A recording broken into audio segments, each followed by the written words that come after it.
Negara tetangga sedang panas sejak Prabowo terpilih jadi presiden. Dengarkan ini baik-baik. Setiap kali ada ketegangan antara Indonesia dan Malaysia, selalu muncul narasi seolah Indonesia lah yang salah. Lalu mereka dengan percaya diri berbicara soal bantuan dari Inggris, seolah-olah jika ada konflik, Indonesia akan langsung mundur. Hei, kita bukan bangsa yang mudah diinjak-injak. Mari kita bongkar satu persatu.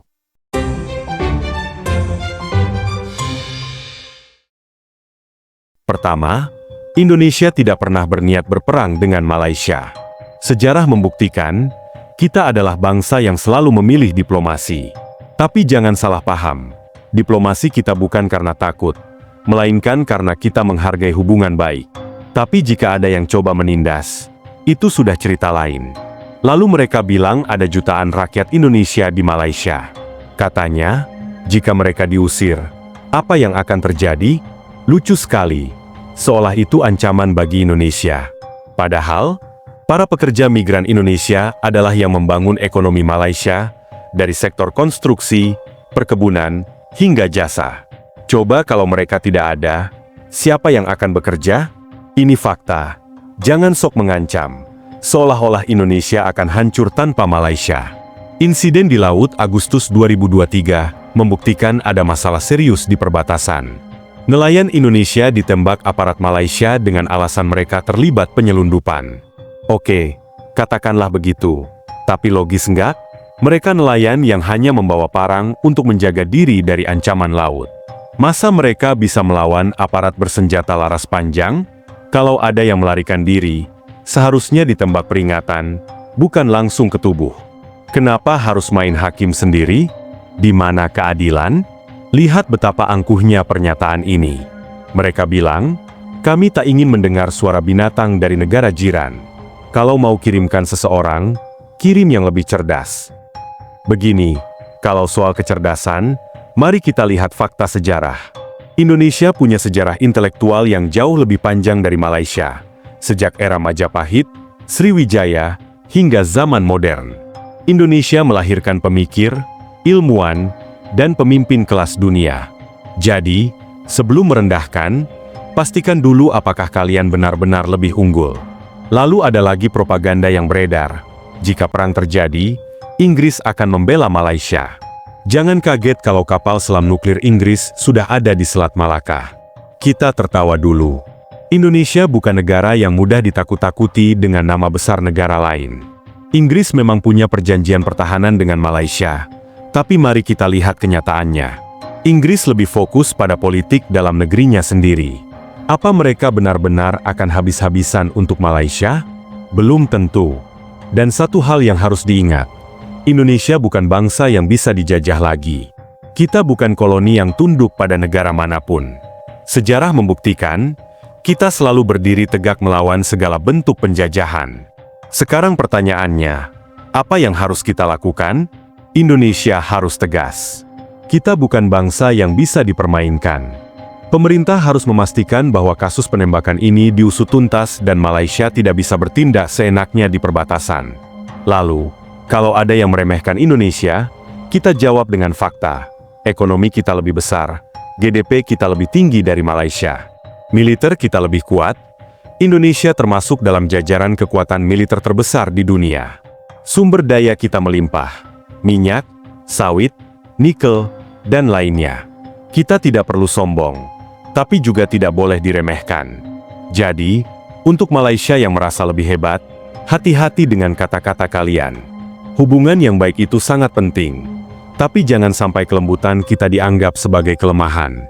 Karena ketika Indonesia sudah bangkit dan marah, sejarah membuktikan kita selalu berhasil menghadapinya. Sekarang mari kita lihat kenyataan yang ada. Setiap kali ada ketegangan, selalu ada pihak di Malaysia yang merasa lebih superior.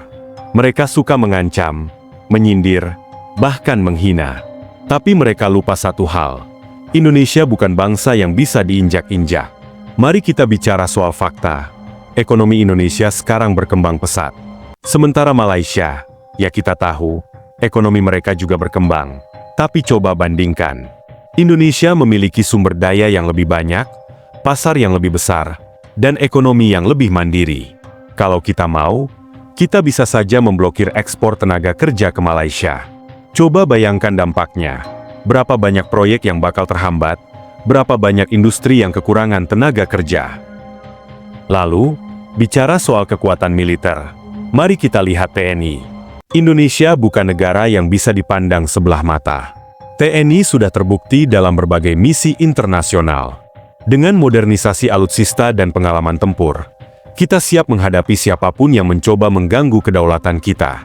Tapi ini bukan hanya soal adu kekuatan. Ini soal harga diri. Ada saja yang suka membandingkan siapa yang lebih maju. Mari kita bahas sedikit. Indonesia sudah ada sebagai bangsa besar sejak zaman Kerajaan Majapahit, Sriwijaya, dan Mataram. Itu adalah bagian dari sejarah kejayaan kita. Sementara Malaysia, kita semua tahu, baru merdeka pada tahun 1957, dan itu pun dengan campur tangan Inggris. Jadi, sebelum bicara siapa yang lebih unggul, ingat dulu siapa yang lebih dulu berjuang dan mandiri. Kita juga tidak lupa dengan sejarah konfrontasi Indonesia-Malaysia pada 1963 hingga 1966. Waktu itu, siapa yang mereka panggil untuk melindungi diri? Inggris. Itu sudah menunjukkan bahwa mereka selalu bergantung pada negara lain, dan hingga kini mereka masih menggunakan strategi yang sama. Jika ada konflik, mereka berharap Inggris akan membantu. Maaf, ini bukan lagi era kolonial. Ini adalah era di mana Indonesia berdiri tegak sebagai bangsa besar yang disegani. Sekarang kita tegaskan lagi, Indonesia tidak takut. Kita bukan bangsa yang mudah ditekan. Tapi kita juga bukan negara yang mencari masalah. Kita selalu mengutamakan perdamaian, persahabatan, dan diplomasi.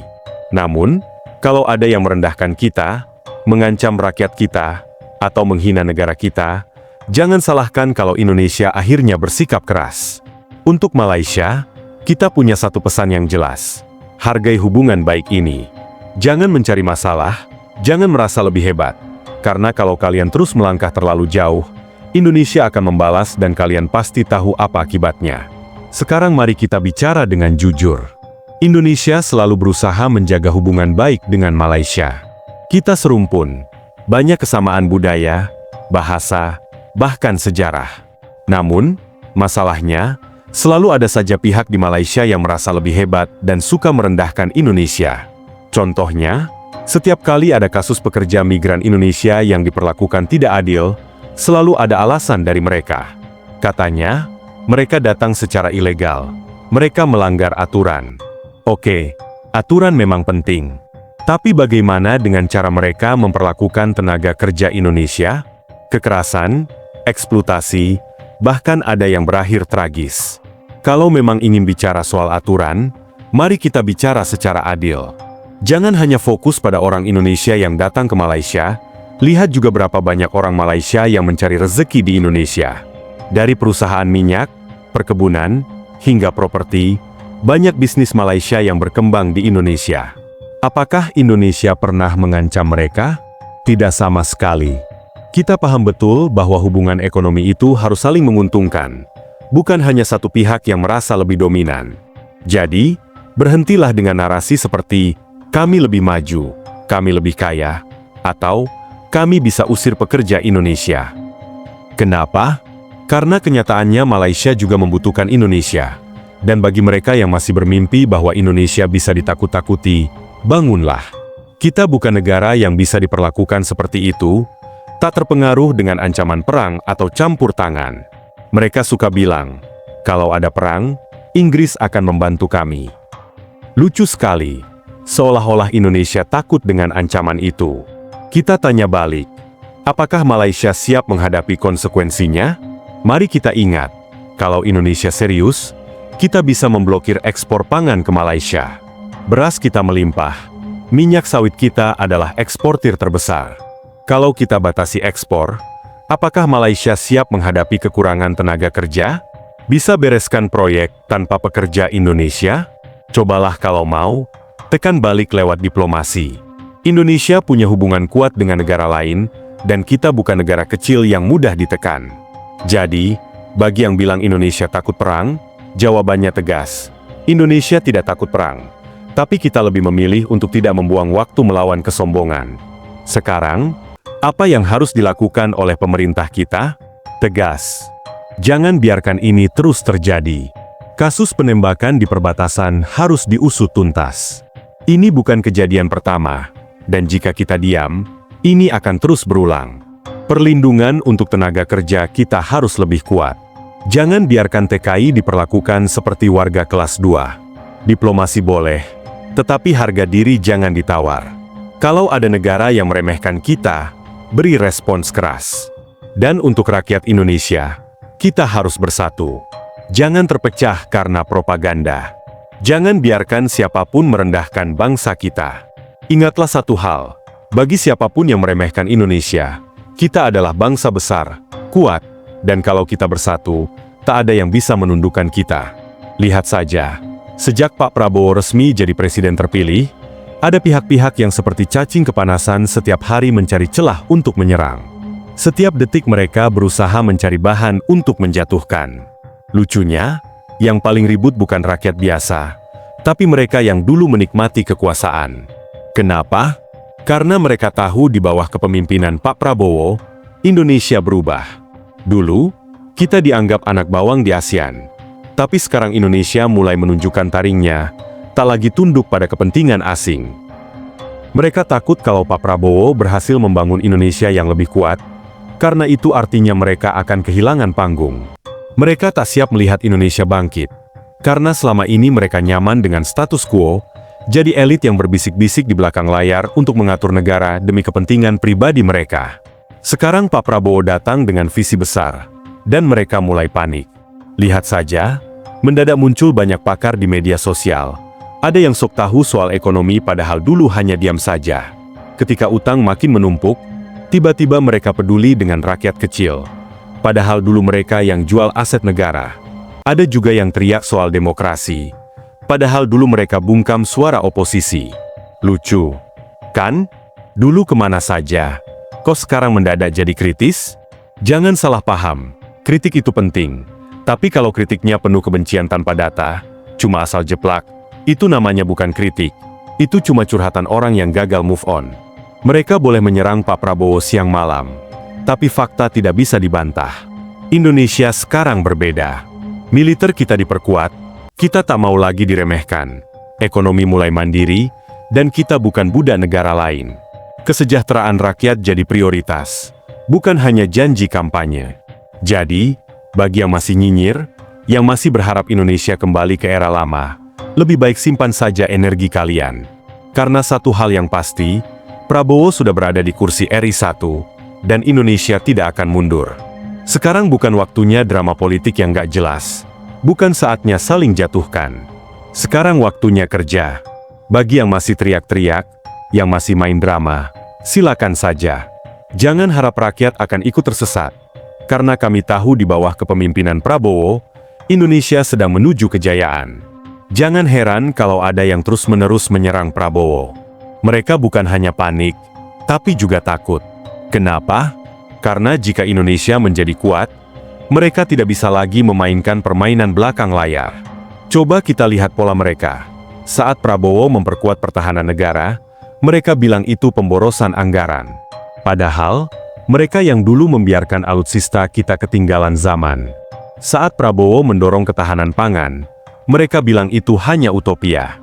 Padahal dulu mereka yang membiarkan impor sembarangan. Ketika Prabowo mengambil langkah diplomasi yang lebih tegas, mereka bilang itu terlalu keras. Padahal dulu mereka yang lebih tunduk pada kepentingan asing. Mereka tidak mau Indonesia berdikari. Mereka nyaman dengan kondisi di mana Indonesia bergantung pada negara lain. Itu membuat mereka bisa terus mendapatkan keuntungan dari belakang. Itulah kenapa mereka tidak ingin Prabowo sukses. Dulu kita sering melihat Indonesia seperti kacung di rumah sendiri. Investasi asing datang, tetapi kita hanya menjadi penonton. Ekonomi dikuasai asing, rakyat hanya menjadi pekerja kasar. Itu adalah era lama. Di bawah kepemimpinan Prabowo, Indonesia berubah. Kita memperkuat industri dalam negeri, kita membangun kekuatan ekonomi sendiri, dan memastikan rakyat kita bukan sekadar buruh, tetapi pemilik. Jadi, bagi mereka yang masih berharap Indonesia tetap menjadi negara yang bergantung pada negara lain, Atau berharap Singapura tetap jadi pekerja murah di Malaysia? Lupakanlah. Era itu sudah berakhir.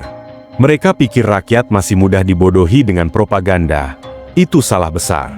Rakyat sudah bisa melihat sendiri bagaimana Prabowo berjuang untuk bangsa ini. Selama ini, rakyat tahu siapa yang benar-benar peduli dan siapa yang hanya banyak bicara. Mereka boleh terus menyerang, tetapi satu hal yang pasti, Prabowo tetap maju, Indonesia tetap bergerak maju. Dan bagi mereka yang merasa cacing kepanasan, silakan teriak sepuasnya. Tapi Indonesia tidak akan berhenti bergerak ke depan.